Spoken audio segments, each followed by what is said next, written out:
Earlier this week, I did a story about Edmonton Riverbend Liberal candidate Tariq Chaudary. I uncovered his ties to an event being organized to bring Dr. Zakir Naik to Edmonton. Dr. Naik was to speak at the Edmonton Convention Centre. I even found the original advertisement for the event in the Edmonton Journal listing Tariq Chaudary as the contact for the event. But who is Zakir Naik, and why should we even care that a Liberal candidate was involved in organizing an event with him? Well, Dr. Naik is a radical Mumbai-based imam with his very own television network to spread his philosophy of intolerance and hate to the entire world. He's even expressed his allegiance to Osama bin Laden. As I said, bombing in Nigeria, American consulate, Osama bin Laden, headlines. Did or not, we don't know. But if you ask my view, if he's on the truth, if he's fighting the enemies of Islam, I'm for him. I don't know what he's doing. I'm not in touch with him. I don't know him personally. I read newspapers. If he's terrorizing the terrorist, if he's terrorizing America, the terrorist, biggest terrorist, I'm with him. Now, the Canadian government stepped in to block Naik from coming into the country in late June 2010. His visa was cancelled and the event in Edmonton didn't happen. I called Chaudary before we ran the original story, but I didn't hear back from him until yesterday. And by then it was too late to include his comments, but I think it's important that I update you all about our conversation. Chaudary admits that he was indeed the organizer of the event. I wanted to know if you were part of the organization bringing him into the country or having him speak at the mosque. Yeah, I was part of that to promote some harmony and getting youth into the right direction from the drugs and the killing at that moment that was happening in Somali community. So that's my whole thing was that directing youth from negativity to positivity, to motivate them to do right things rather than killing each other. But he tries to tell me that the mosque backed out of the event. But we all know that's not true. Zakir Naik, he's expressed allegiance to Osama bin Laden, and he said some pretty interesting things about apostasy, homosexuality. That's why we backed out after that. Well, when we heard that, then we stopped. I didn't know much about him. Other people were involved in it. He calls Naik a good speaker, but says he knows little else about him.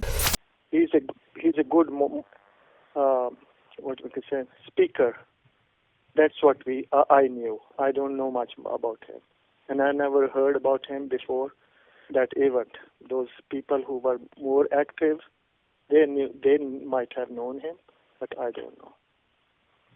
I'm not that religious and I'm not that participant because I was representing a mosque at that moment. I asked him how he couldn't possibly know about Naik. For myself, if someone asked me to promote an event, have my name attached to an event, and your name and phone number were attached to the event, I would want to know who I was attaching my name to. And Dr. Naik is a huge name in Islamic televangelism. Huge. I'm not Muslim, and I found out who he was. I'm just curious how either you didn't bother to know, which would be careless, or that you didn't know at all. That's very interesting to me. You are right, whatever you are saying. You're right. But I'm not involved in any religious activity other than at that moment directing the youth, because at that moment there was a lot of killings going on in Somali communities. That was my concern. And I asked how he thought the solution to youth violence in the community was to bring a radical hate preacher into the country. We are not radicalizing here.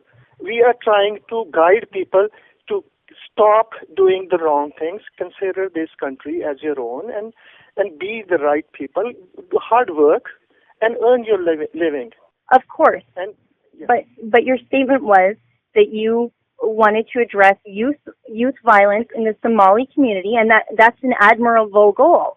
Right. I'm just curious why bringing a hate preacher into the country would be the best way to do that. Well, then the interview sort of took a turn for the worst, and I was accused of racism for even asking about all this. The greater concern is now that you're a Liberal Party candidate, Mm-hmm. uh, And Well- that's why you are picking on me now. no, last week a Sikh candidate was, because no, I'm last Muslim. week, no, oh, Because I'm Muslim and because I'm a Liberal Party candidate, now you want to promote Stephen Harper's agenda. I think you've just crossed way over the line accusing me of racism. I was about to say that the Conservatives dropped a Sikh candidate for musing about conversion therapy for homosexuals, yet your name is associated with bringing a radical hate preacher to Edmonton. Do you not see the similarities? No, You don't see the similarities. no, I don't. Now, I think I was pretty fair with him. I gave him a lot of opportunity to talk, and I want to present Tariq Chaudary's side of the story. And that's far more than the mainstream media would do for a Conservative. Should Chaudary remain a candidate? Would he remain a candidate if he were a Conservative?